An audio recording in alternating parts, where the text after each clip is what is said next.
it's slightly dangerous terrain, but I can throw one thought out. I looked into this some years ago when the statues started coming down in 2020. And there are some places where I think there was like very weird overreach. And I can understand some places where some locals might have like got resentful about that. If you go to Monument Avenue in Richmond, there are no monuments. It's just an avenue with a lot of like stone bases on which you could put a statue at some point, but there aren't. If you're into plinths, it's a great place. Just a lovely place. And in fact, the only statue that is still there is, what's his name? Arthur Ashe, the tennis player. Arthur Ashe? Yeah, so there's a big statue of him. It's the only one still standing. And he's got a child kneeling there with a book, and he's got the tennis racket up. And unfortunately, it looks like he's about to beat the child.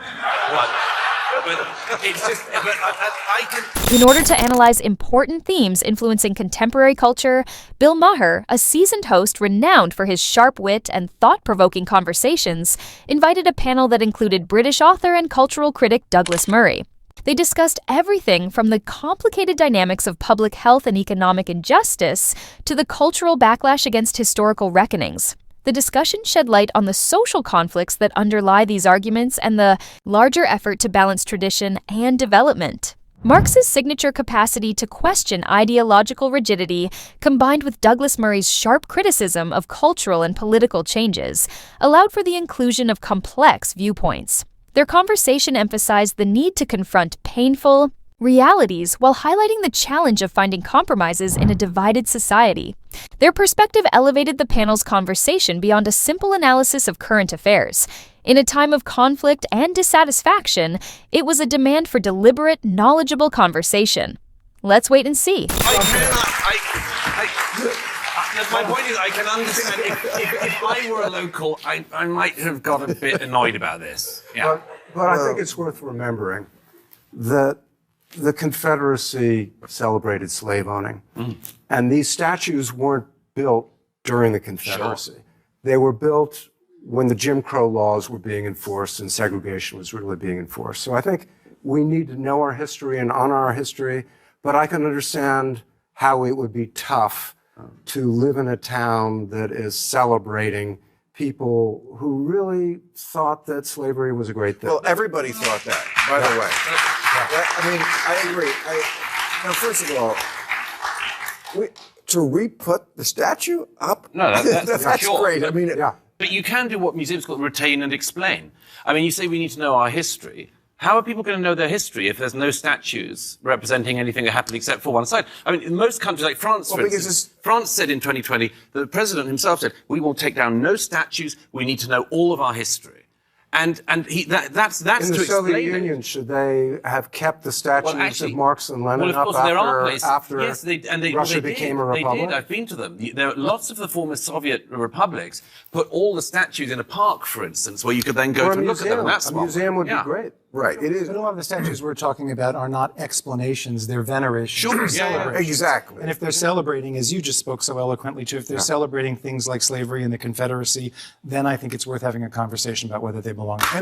Discussions over historical, memory, and cultural values have been rekindled by the reinstatement of Confederate names in Virginia schools, especially as a reaction against efforts for diversity, equity, and inclusion. Wider cultural disagreements over how history ought to be remembered and portrayed are reflected in this dispute. Eric Schlosser highlights that a large number of Confederate monuments and school names were created during the Jim Crow era, not during the Confederacy itself, and were intended to uphold white supremacy and segregation. Bill Maher and Douglas Murray, meantime, support the preservation of historical artifacts as teaching resources as opposed to as symbols that exalt individuals connected to treason or slavery. This problem highlights the continuous need to balance historical memory with modern ideals, posing important queries about how societies might protect their history while resolving the harm inflicted by revered leaders associated with repressive beliefs. Finding this equilibrium is still a very difficult and polarizing task. And they were traitors. And they were traitors. They were traitors. This was a war against a secessionist. Yeah, but people also have to remember, I mean, look, there are obviously cases like that, where, like Stonewall Jackson, I don't think you particularly need to have a school named after. But, don't forget in 2020, this rampage went all the way through to any high school named after Thomas Jefferson. Right. Well, So there's a logic. Right. And it can get out of hand. But, And it got out of hand very fast. You were talking about what might happen with the Trump administration. I hope that we're not going to have in Monument Valley the January 6th insurrectionists and what was the guy with the horns?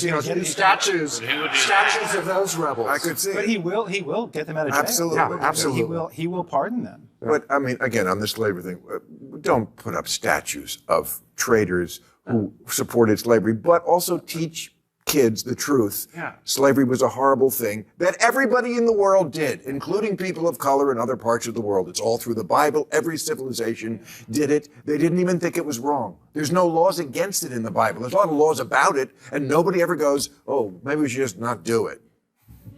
Never crossed their mind. Right. Again, teach the whole story would be my advice. Okay. The panelists' emphasis on the value of teaching history in its fullness, including the unsettling facts about slavery and structural inequalities, made the topic of historical education a major focus of the conversation. Douglas Murray emphasized the importance of monument preservation, arguing that putting them in a museum-like setting strikes a balance between sensitivity and teaching.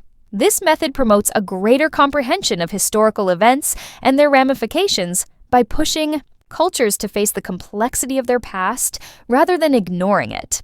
Effective education can rectify historical injustices, heal societal divisions, and lay a more knowledgeable basis for future advancement by presenting history in a thorough and nuanced way. Our tiered economy, this is for you, Frank, contribute to